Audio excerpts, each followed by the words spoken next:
Hello, this is Jonathan Leake with Gainsight Success for Admins team, here to teach you about usage data as part of our Admin 101 program.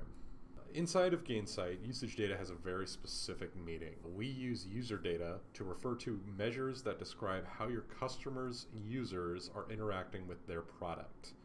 These measures fit three criteria. First, it needs to be numeric, that is, it can be expressed as a number.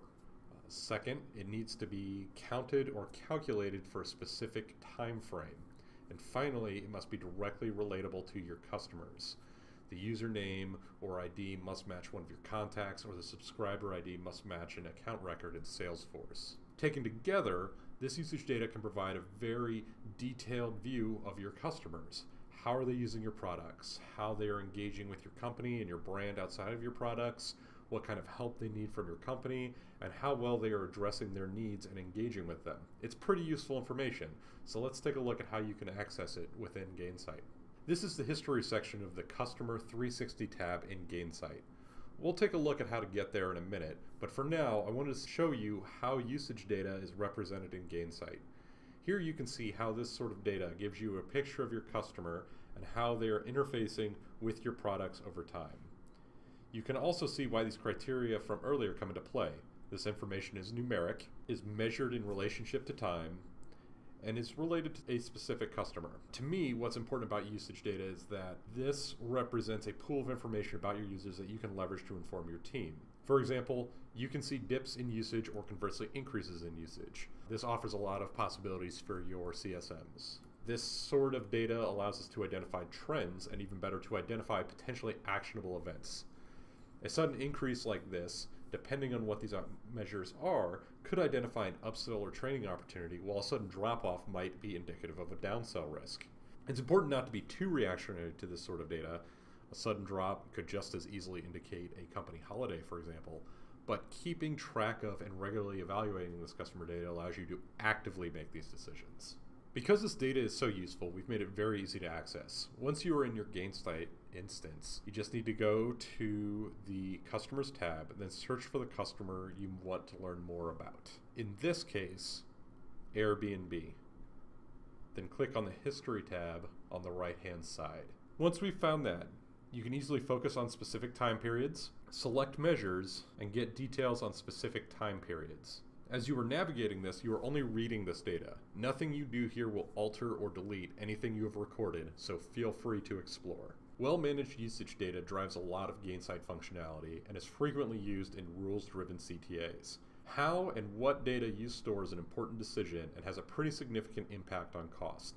There are two ways to store usage data: in Gainsight's usage data object in Salesforce, or in the MDA.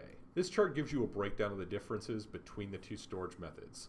The Gainsight usage data object stores the data within a managed object in Salesforce, related to the account object. It can be configured for weekly or monthly totals, but if you want to look at daily totals, you need to store it in the MDA.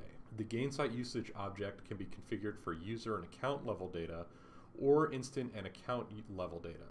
The MDA, which allows for more granular storage, also allows you to bring in another dimension of data. The Gainsight usage data object is what Gainsight uses out of the box to populate the usage section we looked at earlier. So what does this all mean? This chart uses Nike as an example of what we mean by granularity. Nike might be your customer, but they have multiple product lines or instances.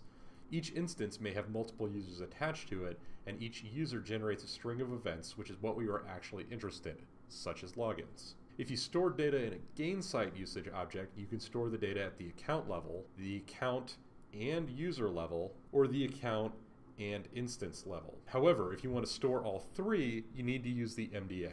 Let's briefly look at how this granularity is configured.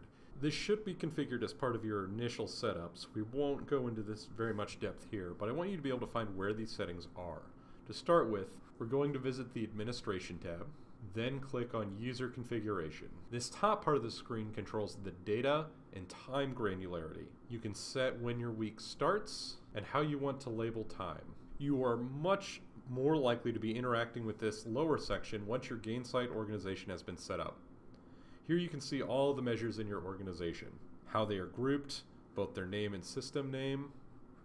If it is adoption or usage tracking data, etc.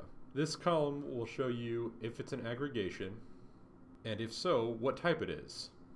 Is it a sum, an average, etc. If you want to add a new measure, click this plus sign here and type what you want your new measure to be. It is possible to create more than one measure at once. For this example, we'll create a measure called months active. You can determine whether to include it in adoption or usage tracker, and if you need to create fields and mapping.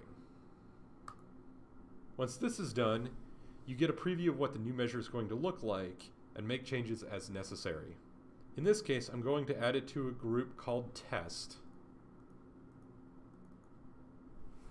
so that it's easier for me to find later. I can finalize the measure by clicking the plus sign in the active column or by clicking add all. There are certain actions you can perform on these measures directly from this configuration tab. Mapping columns allows you to connect the measure to existing data in Salesforce.com. And finally, you have the ability to set up aggregations. Hopefully this gives you a better idea of how to use usage data within Gainsight. Thank you for watching.